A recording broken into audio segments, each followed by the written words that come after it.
किसी का सामान इस तरीके से रखना ठीक नहीं है, तो मैं वापस करने के लिए आ गया।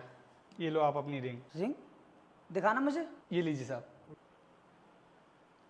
मनु, ये रिंग तो तेरी है, और ये रिंग मेरे घर में कैसे आई? और तू मुझसे बोल रहा था कि तू इस रिंग को अपने घर भूल गया है। अरे साहब, ये क्या बोल रहे हो आप? ये इन साहब का ही तो घर है, और इनकी रिंग इनके घर में नहीं मिलेगी तो फिर और कहाँ मिलेगी? अरे भाई, ये इसका घर नहीं है, ये मेरा घर है। ये तो मेरा दोस्त है। क्या साहब, ये घर आपका है?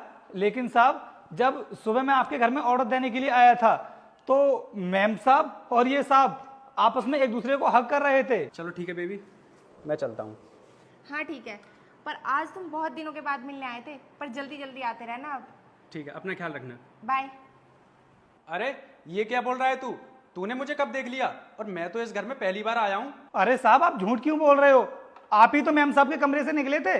मेरी आंखें धोखा नहीं खा सकती, मुझे अच्छे से याद है। सुबह मैंने आप ही को देखा था। वीर, मुझे तो ऐसा लगता है ये ना पागल हो गया है। ये किसी और के घर की बात ना हमारे घर में आके बता रहा है। पागल वो नहीं हुआ है, पागल तो तुम बना रही हो मुझे, और मुझे अच्छे से पता है कि यहाँ पर क्या हुआ है। भाई तेरा काम हो गया, तू जा यहाँ से। जी साहब। सालू, अब बताओ मुझे, तुम दोनों के बीच में क्या चल रहा है? वीर, मैं तो इनको जानती तक नहीं हूँ, और ये हमारे घर पे पहली बार आए हैं। हमारे बीच में क्या चलेगा? अरे यार मन्नू, बता देना कि तेरी रिंग वीर के घर पे कैसे आई। अरे नवीन भाई, मुझे खुद नहीं पता कि मेरी रिंग यहाँ पर कैसे आई। मनु, मैं तुझे अपना बहुत अच्छा दोस्त मानता था, लेकिन आज ये तेरी हरकत देखकर मुझे साफ पता चल गया है कि तेरा सालू के साथ में चक्कर चल रहा है। अब मुझे ये बता दे, तुम दोनों के बीच में ये सब कब से चल रहा है? और अगर तुम दोनों ने मुझसे कुछ छुपाने की कोशिश की तो मैं तुम दोनों को पुलिस के हवाले कर दूंगा। इसलिए साफ साफ बता दो मुझे। नहीं नहीं वीर, मैं तुम्हें सच्चाई बताती हूँ। तुम कुछ टाइम पहले मुझे ऑफिस की पार्टी में लेके गए थे ना, उस पार्टी में ही मन्नू से मेरी मुलाकात हो गई थी, और तभी से हम दोनों मिलते आ रहे हैं। अब आई ना सच्चाई सामने।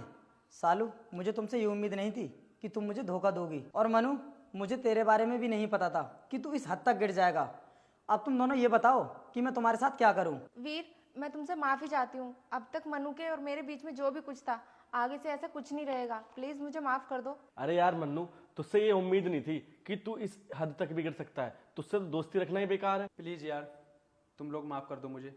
मैं आगे से ऐसी हरकत कभी नहीं करूंगा। तू निकल मेरे घर से, मुझे तुझसे कोई बात नहीं करनी है। और आज के बाद ना तो मुझसे मिलने की कोशिश करना और ना ही मेरे पास फोन करना। और ये पकड़ अपनी रिंग। और सालू, तुमने जो मेरे साथ किया है ना, इसके लिए मैं तुम्हें माफ नहीं करूंगा। आज के बाद तुम कहीं भी रहना, किसी के साथ रहना, मुझे कोई फर्क नहीं पड़ेगा। निकलो मेरे घर से, जाओ यहां से। ठीक है वीर भाई, मैं भी चलता हूँ यार। रुक यार नवीन, तू कहाँ जा रहा है? बैठ यहाँ पर।